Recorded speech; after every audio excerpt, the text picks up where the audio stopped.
साथियों नमस्कार। कृषि बाजार भरतपुर से मैं हरपाल सिंह। साथियों चर्चा करेंगे सरसों के बारे में, लेकिन उससे पहले आप सभी से वही अनुरोध कि जो भी साथी हमारे चैनल पर नए हैं वो हमें लाइक, सब्सक्राइब और शेयर भी कर सकते हैं।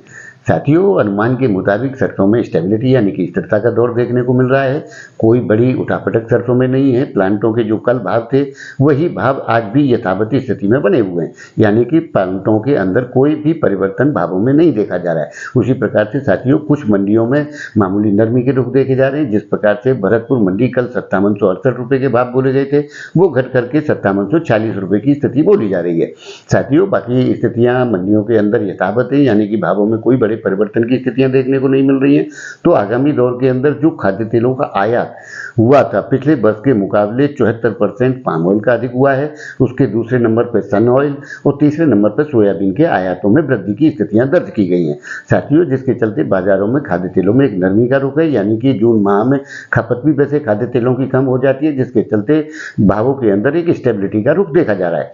साथियों अब सरसों सरकार के पास है या फिर थोड़ी बहुत किसान के पास जो स्टेबिलिटी है वो सरसों की बनी हुई है, बाकी स्थितियों में सरसों नहीं है। और प्लांटों को तो माल आसानी से मिल रहा है, लेकिन जो प्लांट की ब्रांड वैल्यू बराबर नहीं है तो उन प्लांटों को माल लेने में तकलीफ की स्थितियां अभी से देखने को मिल रही हैं, जिससे लगता है कि आगामी दौर के अंदर ये क्राइसिस और बढ़ेगा।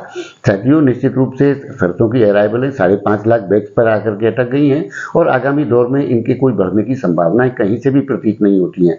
साथियों निश्चित रूप से जो अनुमान उत्पादन के देने वाली एजेंसियां थी उन्होंने जो उत्पादन के अनुमान घटाए, अब तो वो भी दबी जबान में ये मानने लगे हैं कि सरसों में अभी भी 200 रुपए तक की तेजी की स्थितियां निश्चित रूप से निकट भविष्य में प्रतीत होती हैं। तो साथियों जो लोग मंदी की स्थितियों की धारणा यानी कि सरसों के बम्पर उत्पादन, कैरी ओवर और सरप्लस माल की स्थितियां दर्शाते थे, वो आज की स्थिति में सरसों के अंदर आपूर्ति और खपत के अनुपात में जिस प्रकार का एक अंतर था वो बढ़ता हुआ प्रतीत हो रहा है, यानी कि जो माल हमारे पास उपलब्ध है वो खपत से कुछ ही ज़्यादा है, यानी कि खपत और मांग के हिसाब से माल की आपूर्ति पूरी है, लेकिन आगामी दौर के अंदर सम बड़ी क्राइसिस इसके अंदर देखने को मिल सकते हैं।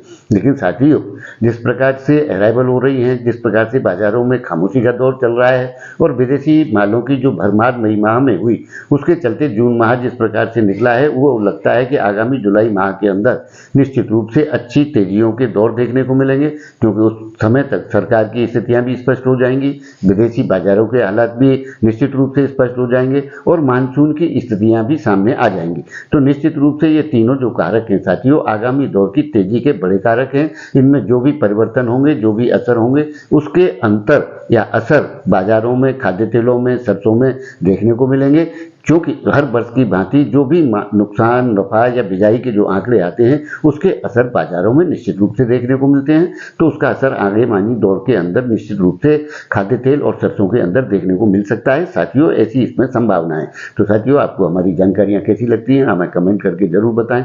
तब तक के लिए कृषि बाजार की ओर से आप सभी का बहुत बहुत आभार, धन्यवाद।